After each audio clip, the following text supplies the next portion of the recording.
Let's see. Next, we are going to listen and learn about what's happening at JFS. What is the,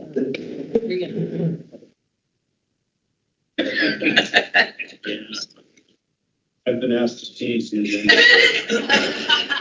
which I gave him, so I should have changed it before doing it. But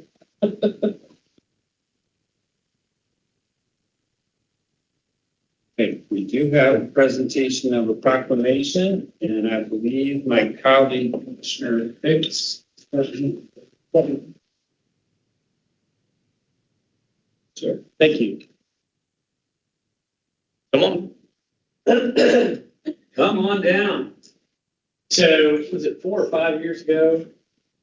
I met this family at one of the 4-H events and happened to win a silent auction for a pie that was made by this young lady, Kendall. Come on over. And it was amazing. And I think you were, what, 12 or 13 at the time, maybe?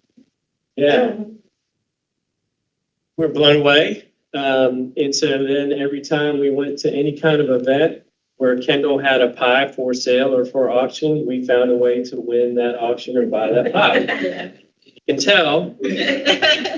Kendall makes a lot of pies and we've enjoyed all of them. But we've also gotten to know Kendall through the 4-H program. And I've always, Commissioner Losey and I often get the chance to go to these events and hand out the awards for all the folks who have achieved all these different things, right? And Kendall is one who comes and grabs her certificate and circles around the room and comes and gets her next certificate and circles around the room and usually is up there shaking hands with us 5, 6, 7 times. you're always counting. I do count because it's impressive. So I've just really been impressed by Kendall and her family over the years. And so when we had the opportunity to recognize Kendall for one of her most recent achievements, I was excited that I got the chance to get up here and present this to you. So I'm going to read this. Okay. Whereas Kendall Wild, a 16-year-old resident of Canal Winchester in Fairfield County, has been crowned the 2026 National Miss Amazing Teen Queen, Project for Girls with Disabilities. earning national recognition for outstanding leadership, advocacy, and commitment to serving others. And the Miss Amazing organization empowers girls and women with disabilities by building confidence, promoting inclusion, and encouraging self-advocacy through opportunities to showcase their talents and abilities. And Kendall has demonstrated exceptional dedication to disability awareness and accessibility through her community service, including creating the Braille Book Nook at the Wagnalls Memorial Library, where she helped provide books in Braille and large print so that children of all abilities have greater access to literature learning.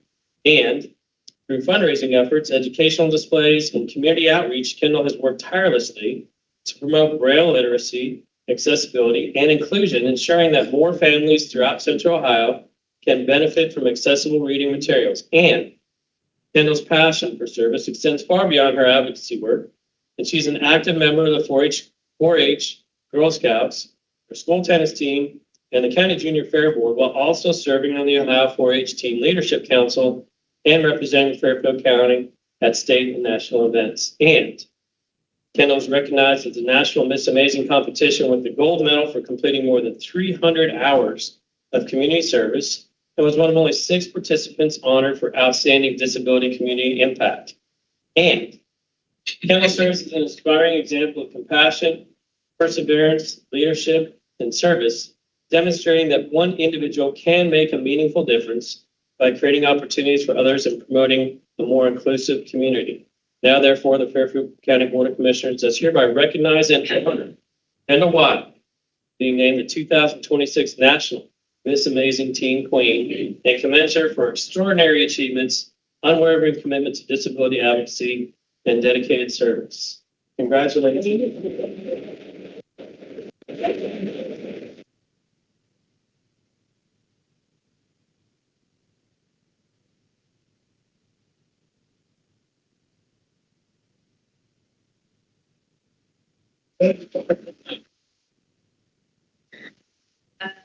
Thank you guys. I love 4-H a lot, and this was awesome.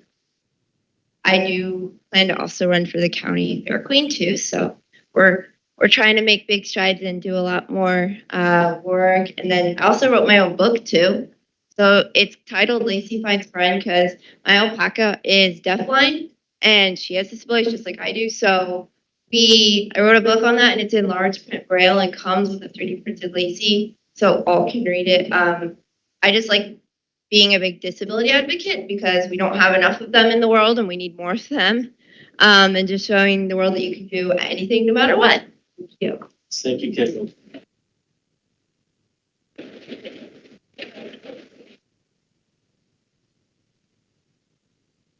Thank you for allowing me to do that. So I'm rarely nervous when I'm up there reading. I do it all the time, right? I was nervous reading that one because I'm so impressed by this girl and her family. And just really, it's an honor to see the amazing things that she's doing at such a young age and all the things that she's got going on. Just totally impressed by her and her family. So thank you.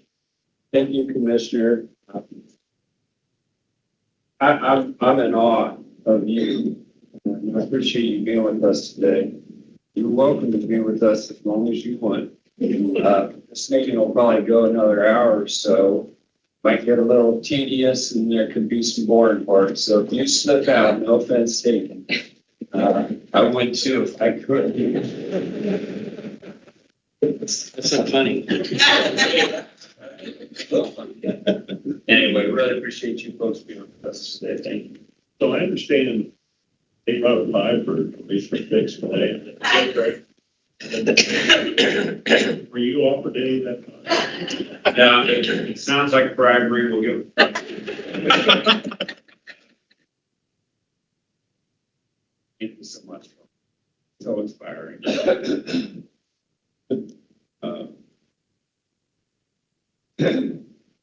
Are you done? I'm like, I can follow that. Just gonna skip around and do what we please here. Agendas are just kind of guidelines out here. We need to make an appointment to the Area 20 Workforce Board. And as usual, we have an outstanding candidate for that opportunity.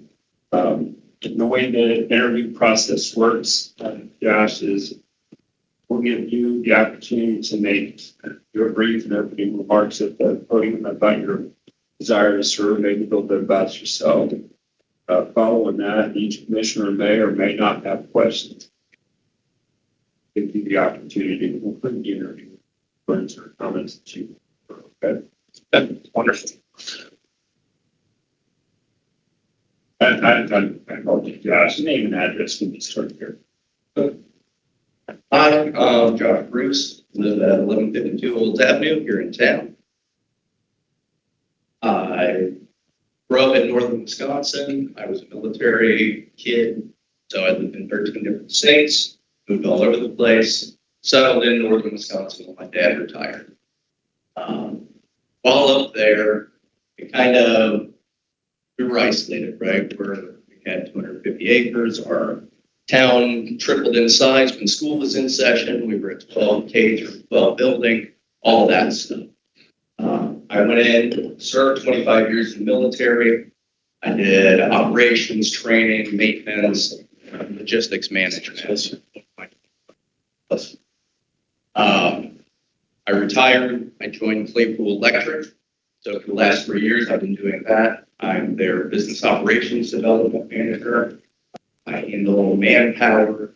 I've done their growth rubrics to help people understand how to grow from being a student partner through all of the ranks to being approved. And I can kind of quantify that. Done the same thing with our manpower attrition side. So I take all the data analytics for that, sort through who's been where for how long, when are we losing people, why are we losing people, and putting data to that so that we can get better and better. And we've gone from 22% attrition to 16 to 10 current. So all that's to say, I come from an area where it is tough to find employers and employees that can come together because of being disassociated. So I see this workforce collaboration group as a wonderful opportunity for those two sides to meet, especially when we talk about like rural county people in Vinton and Hawking and stuff like that. How do we bring employees to employers and get the employer's message out to future potential employees? How do we build an organization to kind of marry those skills and ensure that through our partner agencies, we have the appropriate training and the ways forward for individuals. So that's why I come to this board, is hopefully to help bridge some of that gap. As an employer, we're looking for wonderful, skilled people. You know, this county is at like a 3 to 3.5% unemployment rate, yet we need much more in the skilled trades and the manufacturing and all of these other positions there. So how do we find the right ways to develop people so we're not losing them within that first year, enhancing their skills, and keeping them in their industry? Sir, I'm first going to give Commissioner Levesey an opportunity to ask any questions or make any comments that you would like at this. So, first of all, Josh, I appreciate your willingness to serve on this. Early on, as commissioner, we actually served on the board that now is called Area 20. And at that particular time, I would go to the meetings, listen to everything that was talked about, all the initiatives, and it really, quite frankly, made no sense. But now it's to a point where it's a very effective group of people that come together. And with your expertise, your knowledge, and the approach you're taking, I think it's great. Again, thank you for willingness. You do have the time to take off meetings, right? Yes, sir. That's pretty. Yes, sir. Commissioner Fix. Fellow cheesehead, what part of northern Wisconsin? So I was outside of Wausau, Wisconsin. Really, if you just look at the Schwalmgen National Forest and you go to the northwest corner of it, in the middle of nowhere. Familiar with Wausau. My father retired in Minocqua. Oh, okay. So I grew up in Milwaukee and Green Bay. That's Clearly incredibly well qualified. My thing is, every time we have the chance to thank people for providing us with their time and talent for a volunteer board, it's a really big deal. Every one spot contributes to the whole, and your willingness to use your time and talents to help us move our entire workforce program forward is much appreciated. So thank you for your willingness. Couple of thoughts I want to share. One, in terms of relevant introductions for an opportunity, that was the best I've heard. Both interviews for all the boards. Good point to thank you for your service. Past. Appreciate your willingness to serve here.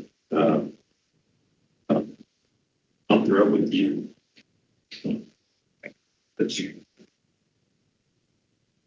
That you conclude. Oh, thank you. Just thank you so much for this opportunity to be a part of this. I very much look forward to helping out in any and every way that I can and joining future committees. So, thank you. Thanks, Josh. I didn't see Rick Sliffy here. I'm so Say it again. I was so relieved. Okay. Do you have any questions or comments? No, Josh has already been engaged with the board, filling a much needed construction waste on the board. As you've heard, experience, it's really something that is to bring and be able to learn. So excited.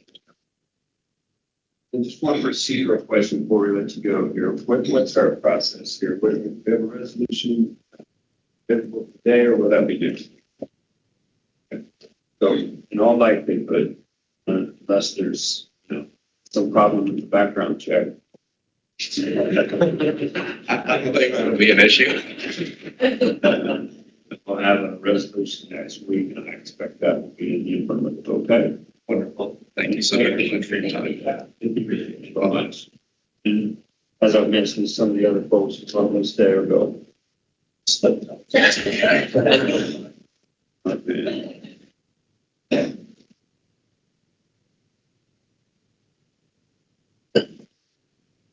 Now, in next, we will listen and learn about what's some things that are going on with Job and Family Services. All right. Thank you so much to the commissioners for giving us an opportunity to present this morning our listen and learn about Job and Family Services. And I am just going to get us kicked off this morning, and then I'm going to turn it over to the experts here to give you some more information about things that are going on. Brought our whole leadership team here today in case you guys have questions. We want to make sure we've got all the bases covered. So first thing I wanted to draw your attention to is our report to the community. We do this every year, and this year is very similar to the past, where we focus on annual statistics, so you get a chance to see some of the more impactful statistics that we share in each of the program areas and how those have compared over the years.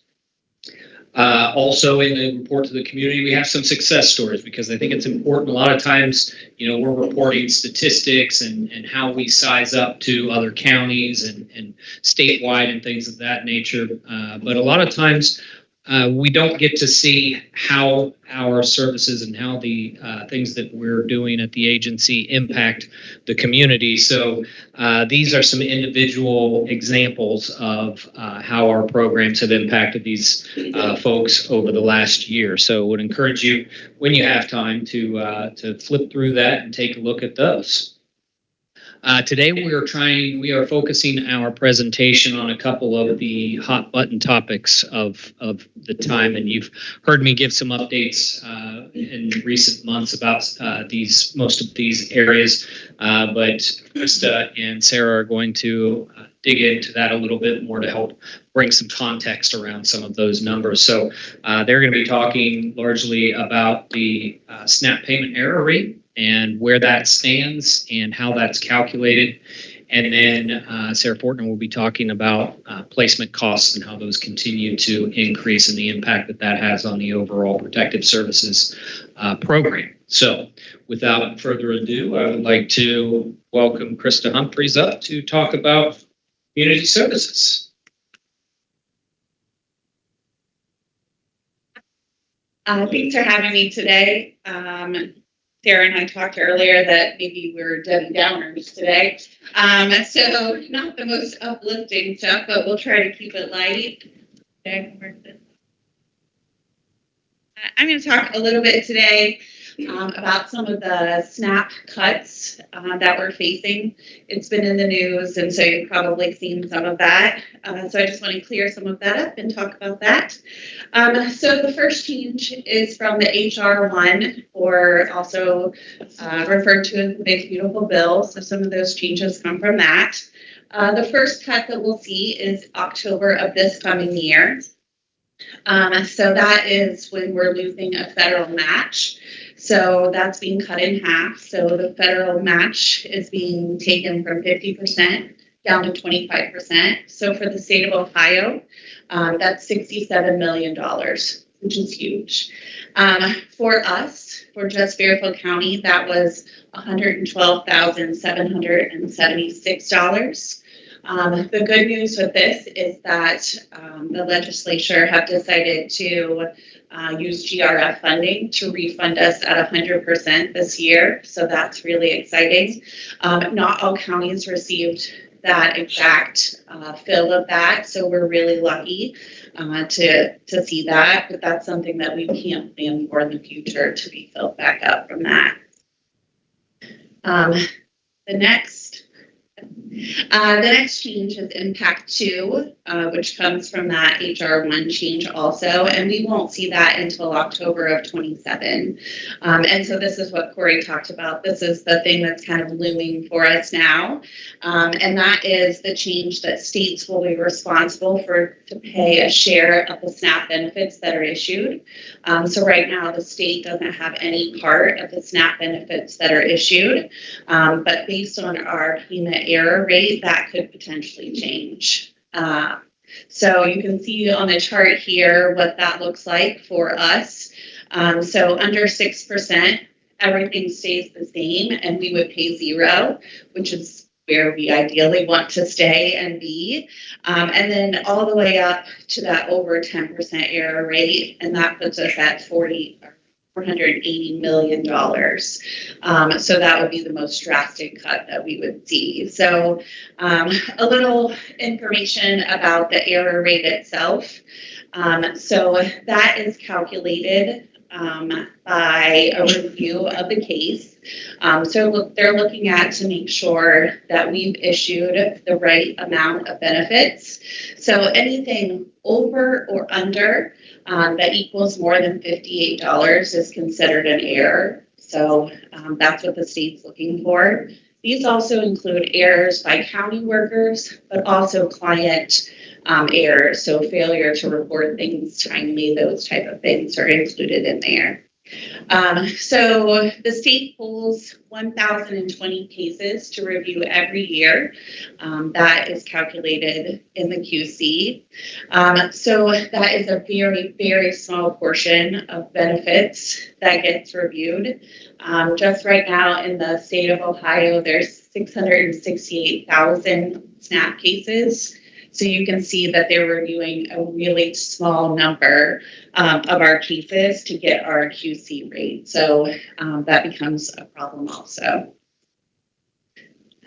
So most common errors that we see across the state, the first one is client driven, and that's failure to report income.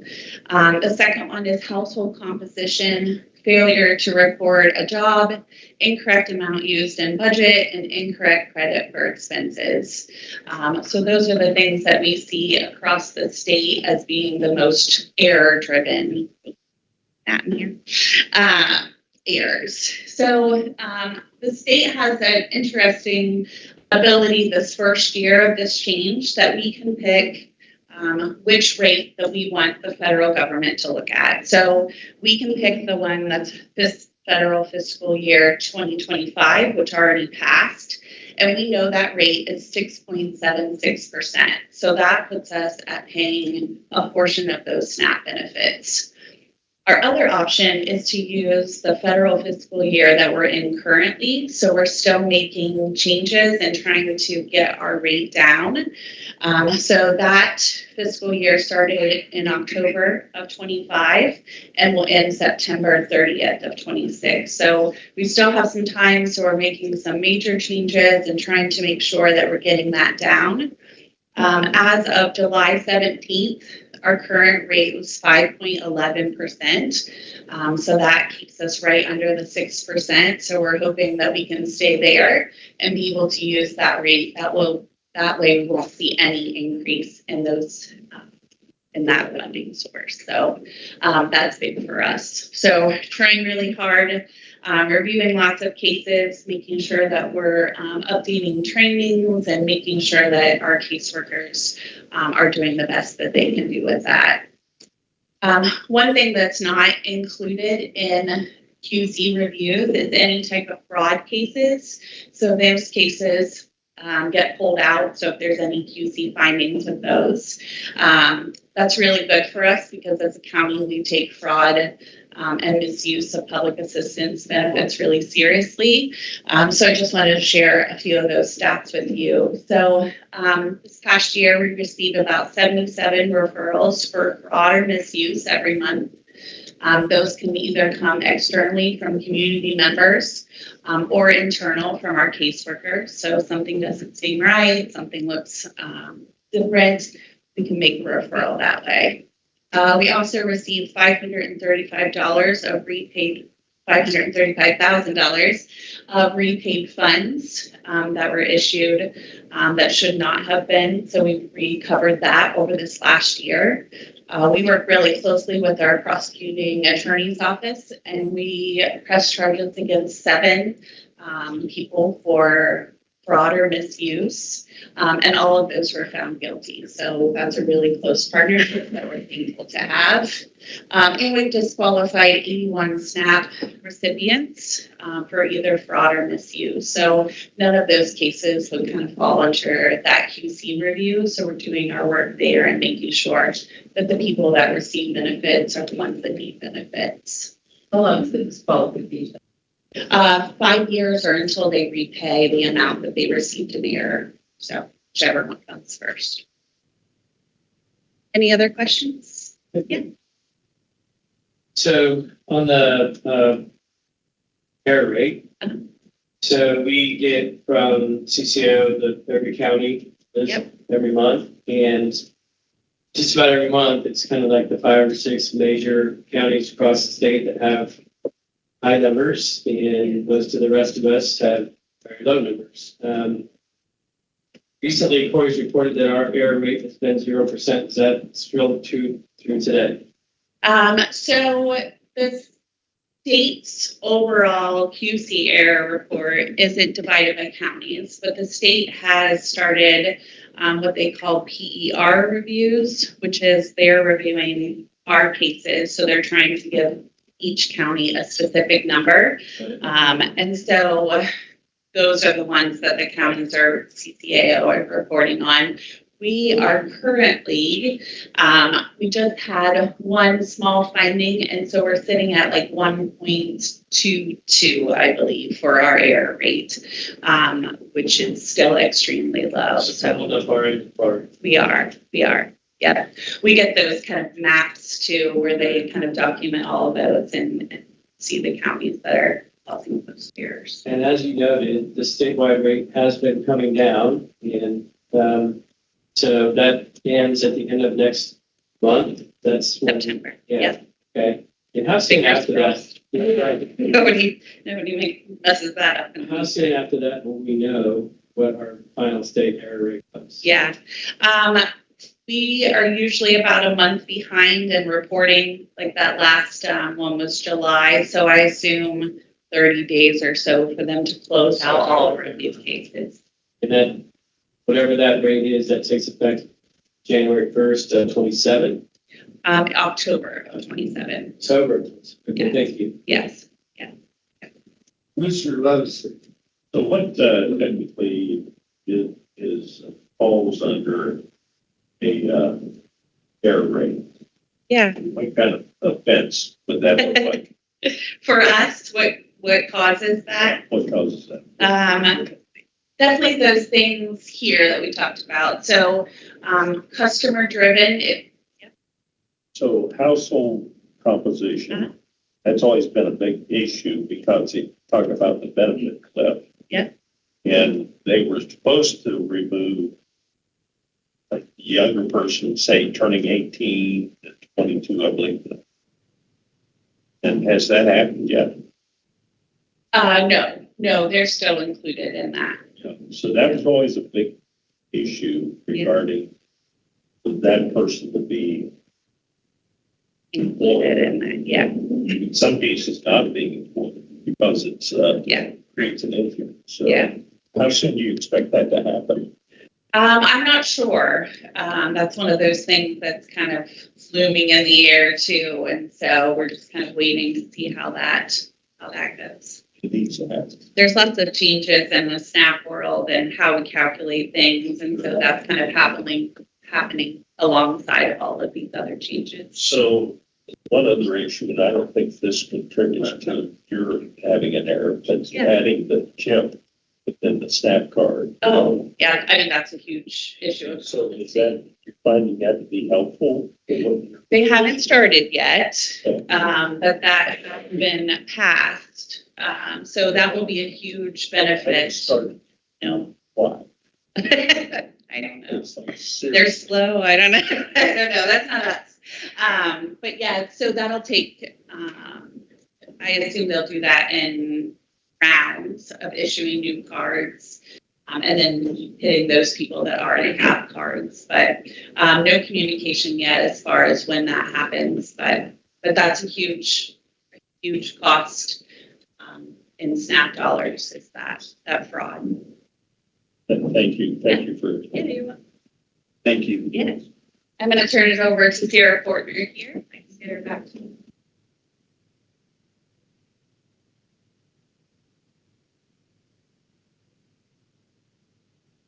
Good morning. Good morning. Thank you so much for allowing us the opportunity to present. For my portion, I am going to talk about placement of kids in custody with a specific focus on how we determine levels of care, what types of placement providers we have available to us, the cost associated with that, as well as some local and state initiatives of our way of trying to control some of those costs. So every day, our placement costs fluctuate. And that is because we have kids who are being ordered into our custody. We have kids that are switching between different levels of care that have different costs associated with that. And then we have kids who are moving from paid to unpaid placements. So every day, that can look very different for us. And so what I've given here is some averages from 2025, which show that our numbers were at about 165 for kids in custody, and that our average daily per diem was $21,876 to provide care for kids in our community. Now, I also wanted to provide a point in time. So this point in time is for June of 2026. And as you can see there, we had 198 kids in custody in June. And that per diem amount was $26,239 to provide care for kids in our community. And I wanted to show that because it just goes to show how quickly and easily our numbers can fluctuate. So just in that span of time there, you can see that we grew by 33. Now, when you really do the math on some of those numbers, when we look at our 2025 statistic, at that 21,876. That comes out to be a yearly average of just shy of $8 million to provide care for kids in our custody. And our levy currently brings in around $8 million.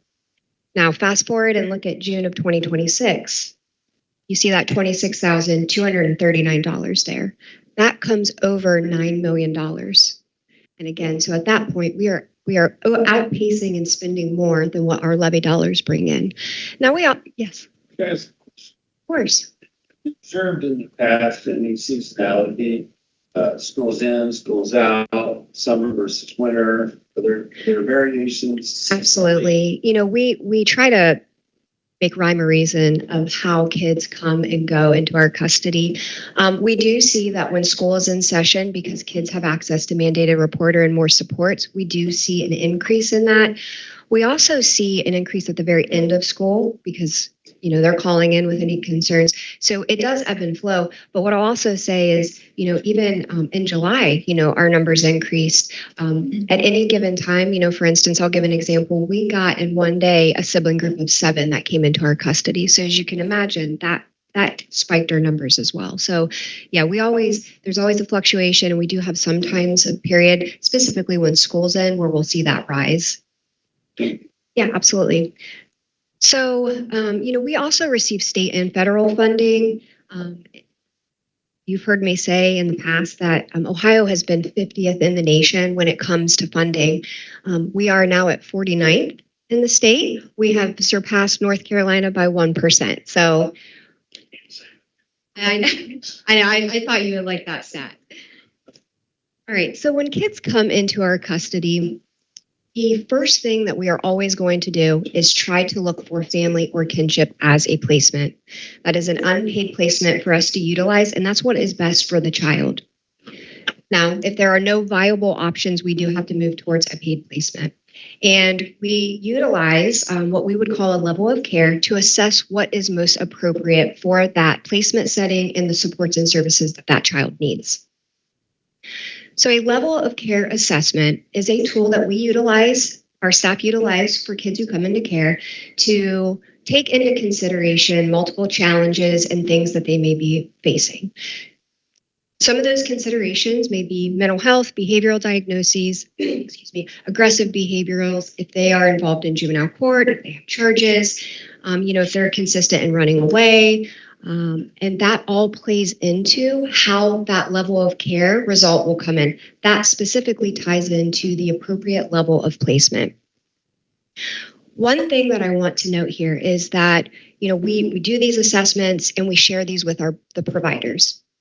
It is our way to demonstrate, here's where we've assessed them at, and here's what we are identifying is the most appropriate level of care. Now, what's important to note is those placement providers can come back to us and say that they do not agree with what our assessment is, and they will indicate that the only way that they will take our child is if we do place them in a higher level, which then comes with a higher cost. This directly ties into the placement crisis that has continued in the state of Ohio. When we typically get to a point like that, we have no choice but to place with whoever is offering us a bed. That is because there are shortages in the state that all child welfare agencies are experiencing. And, it also ties directly into the fact that we have called 20 to 30 providers. They've all said no, and they are our only option to keep a child from sleeping in our lobby, which is obviously not an appropriate placement setting for a child. So situations like that continue to drive up our cost as well. So I wanted to share what are different types of placement for kids in our custody. So agency foster homes are licensed by Fairfield County. These are your traditional home settings where typically low-level needs kids would be considered for placement. Those per diems are $30 to $33 a day. So moving up is our network foster homes. Those are privately operated, licensed homes that can range between a foster family setting to a treatment level setting. And that treatment level does provide a little higher level of care for kids who might need some more supportive services. Those per diem can range anywhere from $55 to $300 a day. Now, moving up to our group homes, those are our certified non-secure facilities that provide care and supervision to children in a structured setting with facility staff. Those are for our typically what we hope to be our older kids who have some more challenging needs and need more supportive services. Those per diems can range anywhere from $300 to $1,100 per day. And then moving to our highest level of care in the state of Ohio are our residential centers.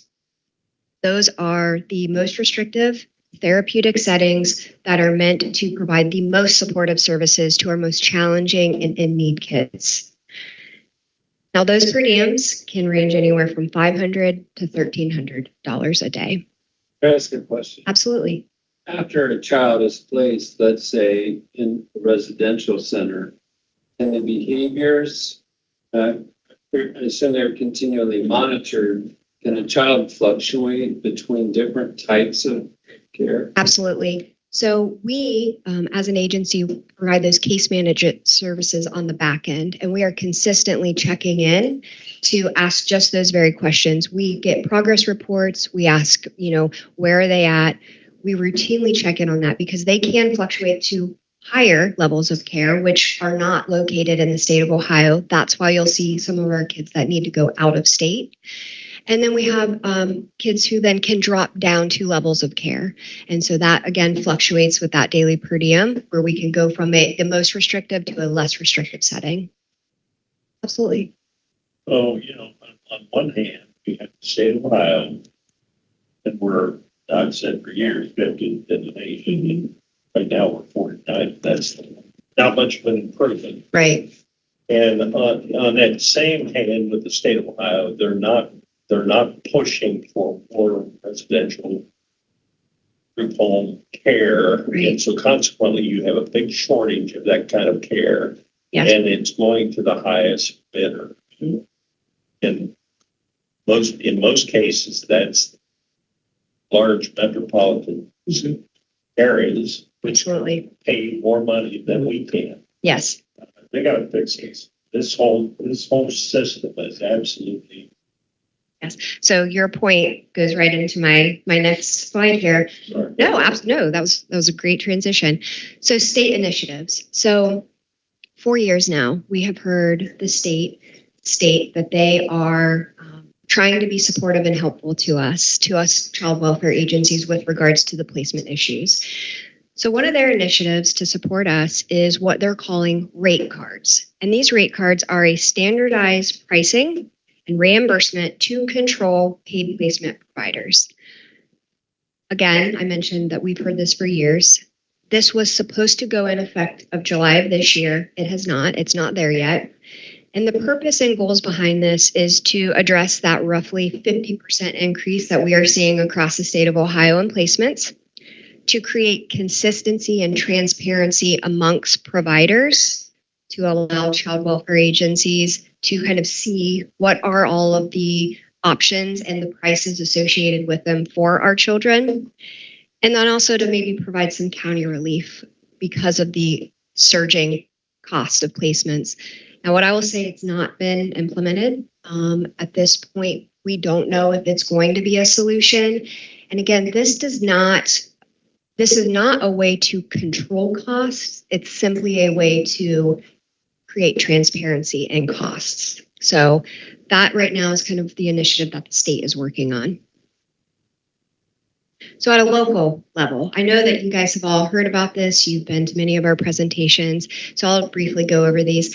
At a local level, what we are doing, we at any point in time are always trying to engage in programs, pilots, and initiatives that will help reduce our cost, but also provide the best supportive services to the families and the children in this community. So as you all know, we have our treatment foster home pilot that we do with South Central Job and Family Services. This is a way for us to, across all counties, which is Fairfield, Hocking, Ross, and Benton, license homes in those areas and set per diems at a treatment level for us to have priority placement and control those costs better. So we'll increase our pool of homes. Set off an alarm. I've never done that before. So it's our way to kind of do that more locally, keep our kids local. It's what's best for them as well. Our partnership with Safe Opportunity Foster Alliance, or you've heard me call SOFA, which is a child wellness campus located in Gallia County. This was a partnership that we joined last year with them. This is a licensed and certified residential type setting for our kids who have higher level needs. We have been with them from the get-go. I am a member of that board. I've been able to help get that up and running, which has been quite the challenge. However, it's successfully operating and pending CARF certification, which is wonderful. And that is our way, again, to control our costs and have opportunities for placement as a priority. So that's been a great investment for us.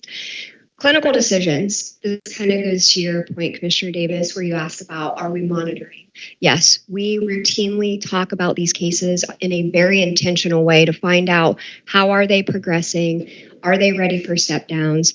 What other supportive services could they need for us to continuously move these situations forward?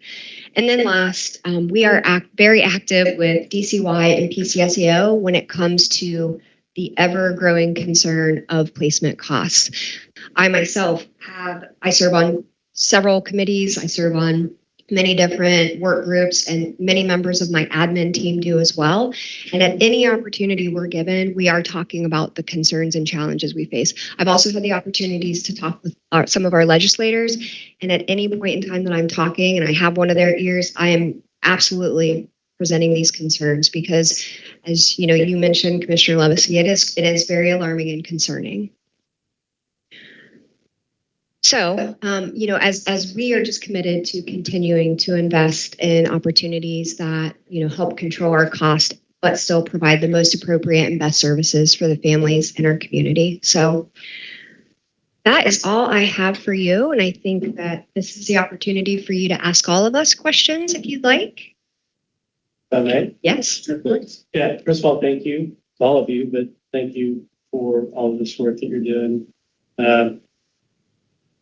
Just knowing what little I do about it, right along and stuff like that. It's incredibly challenging work. So I want to make sure we don't bury the lead here. We received $8 million from our levy, and our cost this year projected over $9 million. Where does that other $1 million come from? The other yes.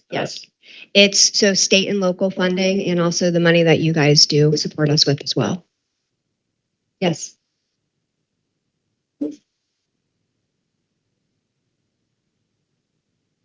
Recommendation from the state, I heard about staff, one of the big fixes is to get a chip in a car. That's like, it's going to cut fraud maybe even in half. I mean, it's such a big deal. If they can't get that done, it's like, really?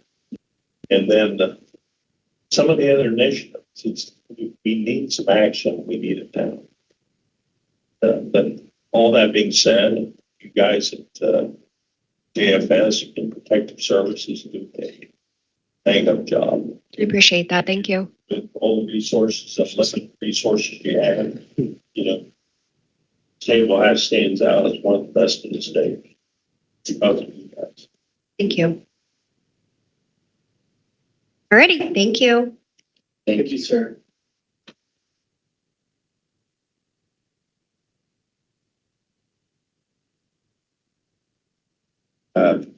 Like I said, heard a couple of alerts during our meeting. Everything's fine. The dive team has been dispatched on a water rescue mission. I'm sure they'll do well and do their best to try to help some people that are in a little bit of trouble right now.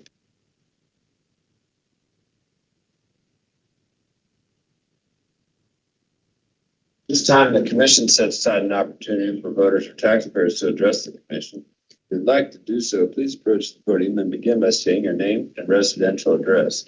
You have a 3-minute time limit, which we will enforce today. Under those terms and conditions, is there anyone who would like to address the commission at this time?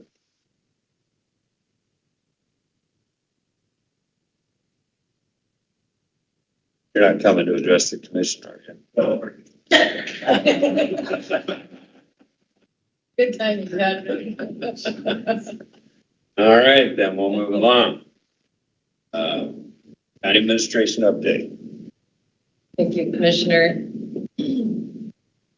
Review packet contains a list of administrative approvals, and there are 16 resolutions on the agenda for the regular voting meeting. To have the approval of a proclamation recognizing Kendall Wild.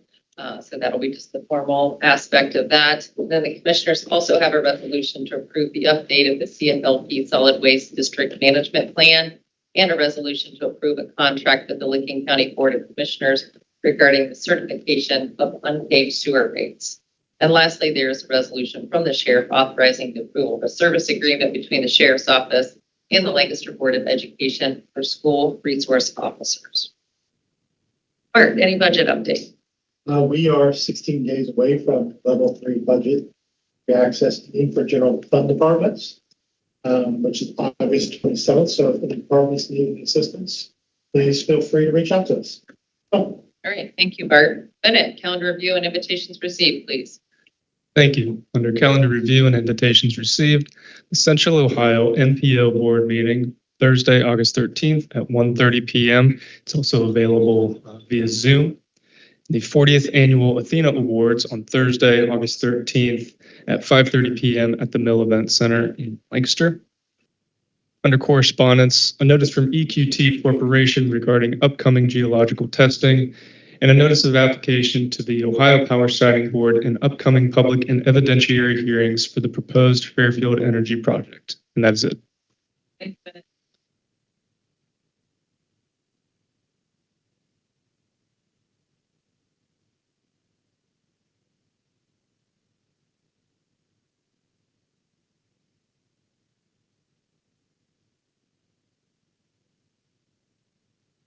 Updates from elected officials and department heads. Lisa, how are you doing? How are you? Good. That's okay. Appreciate you being here. Engineer's office. Just doing summer work. They're doing 3 bridge deck replacements currently, and everyone would like to hear that we're filling the new salt barn It's about 3/4 full, so be ready, prepared for the winter snow. Sounds good. Appreciate you being with us today, Dr. Thank Brown. I have several presentations this week. One is with a senior citizen group, and that group is eager to hear more about the homestead program and specifically how there is no form or there is no process one has to go through in order to have the increase that's expected for 2027. There's some misinformation that is in the media from AI generated videos about federal programs and also about different forms that one has to complete. And we issued a press release about that in order to counter that misinformation. And on our website, we do have specific videos and fact sheets to help with that information. I also mentioned that the real estate assessment website continues to get a lot of positive feedback. There's a lot of information on the real estate assessment website. It is ADA compliant, and just this past week at the YMCA, there were a couple of individuals who mentioned how appreciative they were of that particular effort. Along with technology, we this past 2 years, we have done a new lot split application, a lodging portal, dock link improvements, property tax reform, implementation of website information, the 911 upgrades with GIS, conveyance upgrades, additional beta projects with Tyler, and both with EAT and ERP. The next things we're doing with technology that you'll see will be online application for Homestead and some new information about how we will be able to coordinate with the Department of Taxation with conveyance. So those are the next two that are on schedule. It's a lot of technology upgrades and very appreciative of the staff and the number of people who've come together to make those things work. Thank you, Dr. Brown. We're going to jump ahead to emergency management. Apparently you have something on your mind. No, I'm teasing. What seriously, for the community, what are we expecting in the coming days that we may want to be aware of and on our toes? Yeah, so our dive team, currently they're responding to Perry County, which received a lot more rain and consistent rainfall than we did yesterday. So for us locally, we're concerned with another round of storms that will be approaching us here very soon, and then another one again this evening. But those storms, the main threat's going to be wind. So winds 60 miles per hour, not quantity of rainfall. So Perry County is just having compounding issues because their watershed is very much saturated, very similar to what we experienced last year. Rain just keeps coming. I apologize. No, it's fine. It added a different flair to the meeting. Thank you for being with us, Garrett. Prosecutor's Office. Thank you. Tony Bo. We will have a resolution for the design of the Greenfield lift station. Right. Mr. Zabrak. So I follow up on Mr. Bruce's interview earlier for the Workforce Development Board. Part of our role, we cover 5 counties, including Pickaway County and Anderle, which is the drone manufacturer, the biggest manufacturing project in decades, is in Pickaway County. So we are supporting them with their hiring and working closely with them now on how the Workforce Center can be part of what they're looking to do there. They ramped up hiring very quickly. Obviously, with what's going on nationally with defense, there's a lot of pressure to turn around lines very quickly. So we can to support them on their mission. Appreciate you, sir. Ben. Morning. Last week, we had shared some communication with county staff, and I'll clarify City of Lancaster regarding the City of Lancaster and cyber incident. I do not have any details. I will certainly have conversations with Mark, the city IT director, after the fact, just to kind of hear about the experience. But I just wanted to say a word of thank you to Jeff Porter. He helped make sure that we were conveying and communicating in such a way with our folks. And then just a thank you to my team who were able to be helpful related to the dispatching efforts that the city police has in conjunction with the sheriff's office. So I think we handled that as well as we could. I do look forward to kind of the after action on that. So what happened and what could be learned from that experience that they're having. Yeah. Thank you. We have Jason Grubb online for the facilities aspect of John. Oh, Jason, how are you doing today? Can you hear me?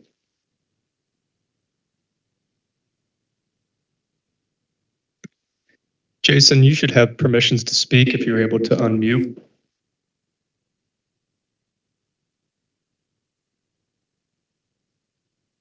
Jason stepped away from his desk for a moment and beginning to the short.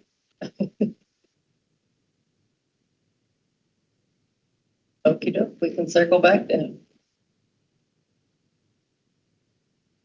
Mr. Porter, Yes. how are things going? Health insurance and the other things that you are responsible for.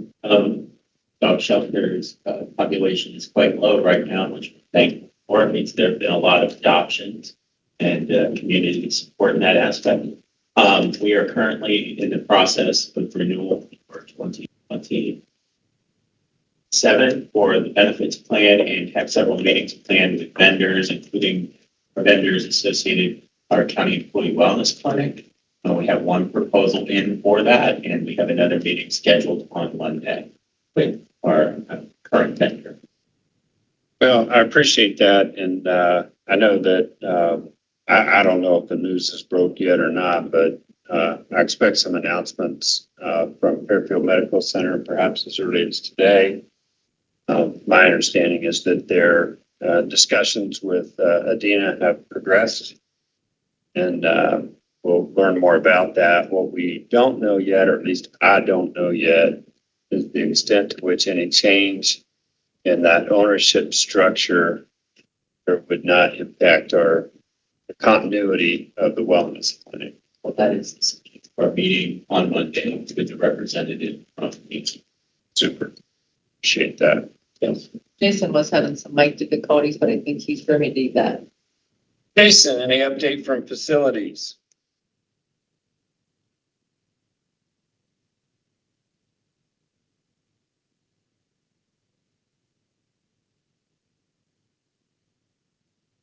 May circle back to you, Jason. We may not at this time. My fun meter with trying to talk to you is getting all filled up here. Commissioner Fix under old business. Yeah, so last week, had an opportunity to meet with Ani and Holly Matei on the Road to Housing Act that the federal government passed earlier this year.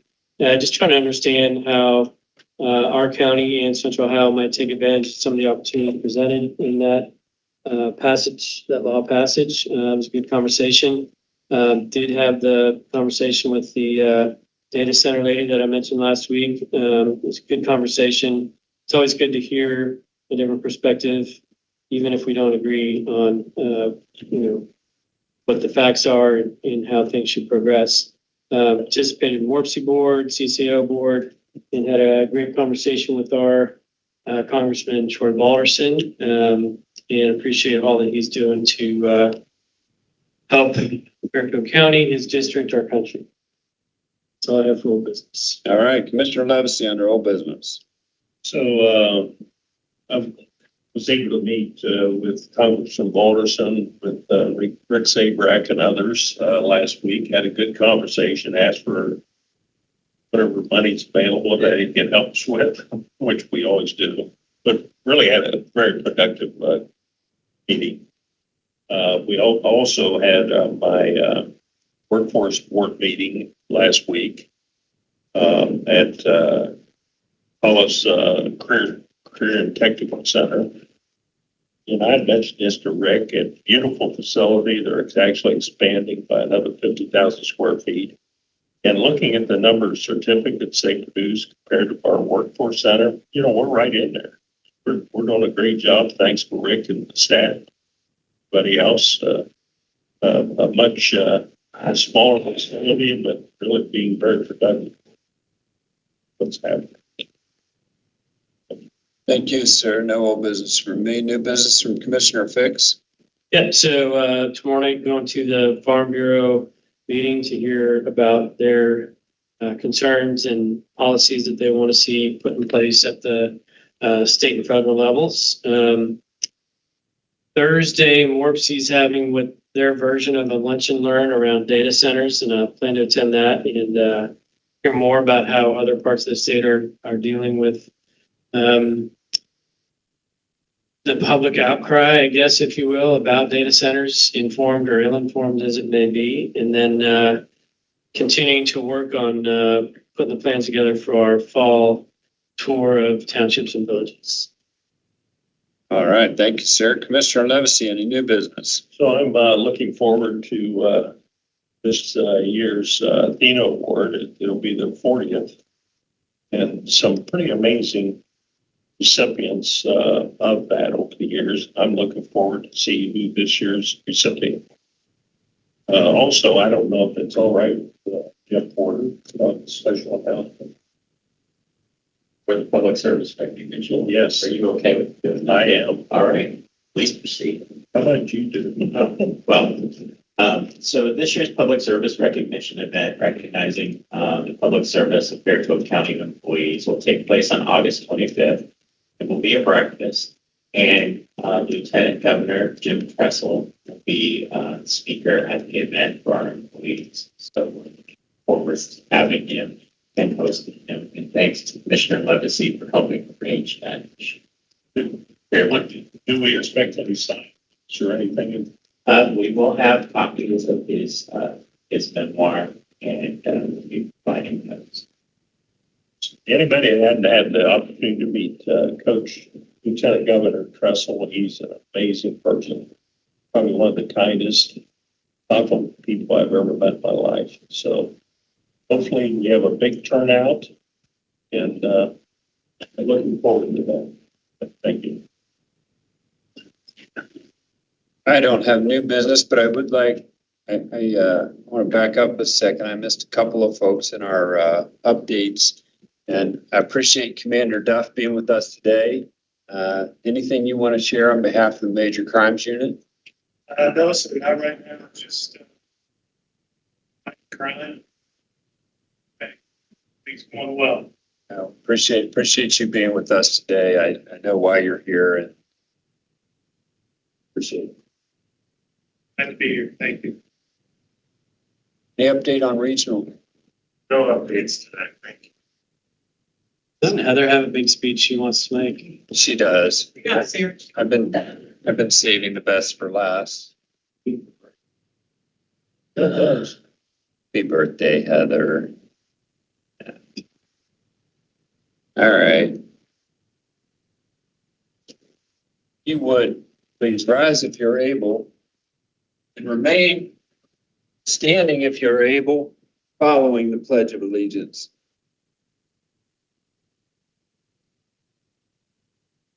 I pledge allegiance to the flag of the United States of America and to the republic for which it stands, one nation, under God, indivisible, with liberty and justice for all. Folks, you may know if you followed us for any period of time, we have tremendous respect and support for law enforcement in our community. Wanted to take a moment and remember the life of Ray Himbrell, Lancaster police officer who unexpectedly lost his life in recent days. If you would join me in a moment of silence in his memory.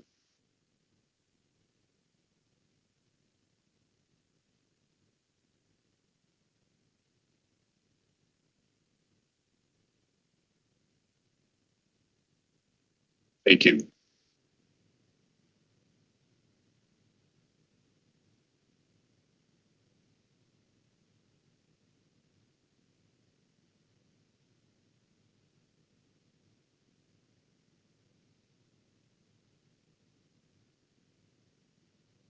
Bennett, do we have any announcements? There are no announcements, Commissioner. We'll move on to the approval minutes for August 4th, 2026. So moved. Second. Discussion? Please call to roll. Commissioner Fix? Yes. Commissioner Levesey? Yes. Commissioner Davis? Yeah. Minutes passed 3-0. From the Commissioners, Resolution 2026-08.11.a, a resolution authorizing the approval of a proclamation. The Commissioners move items A, B, C, D, and E. Second. Discussion, Commissioner Fix. Yeah, so this is, the formal voting on the proclamation that we've already done with you, Kendall, and just continue to express our appreciation for all the things that you do to make our community a better place, and look forward someday to you filling one of these commissioner seats up here. Go higher, girl. Further discussion. Let's go to roll. Commissioner Fix? Yes. Commissioner Levesey? Yes. Commissioner Davis? Yes. Resolutions passed 3-0. From the Fairfield County Emergency Management Agency, Resolution 2026-08.11.f, a resolution to request for appropriations for receipts for EMA Fund 2090-8132 South Central Power Roundup Grant Fund. Under Fairfield County Emergency Management Agency, I move items F and G. Second. Discussion.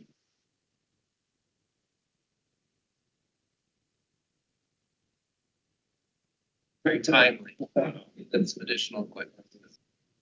Sure, appreciate that donation, South Central Power. We appreciate the service of the dive team. I hope things go well. If I could add to that, Mr. Levis. the dive team, the EMA now has actually came out for sports dive team. Yeah. We actually donated some of the equipment. Still says one on them. Yeah, So they're still using. Further discussion. Let's go to roll. Commissioner Fix? Yes. Commissioner Levesey? Yes. Commissioner Davis? Yes. Resolutions passed 3-0. From the Fairfield County Engineer, Resolution 2026-08.11.h, a resolution to appropriate from unappropriated in a major expenditure object category, County Engineer, 2024 motor vehicle for fuel. So moved. Second. Discussion. Please call to roll. Commissioner Fix? Yes. Commissioner Levesey? Yeah. Commissioner Davis? Resolution passes 3-0.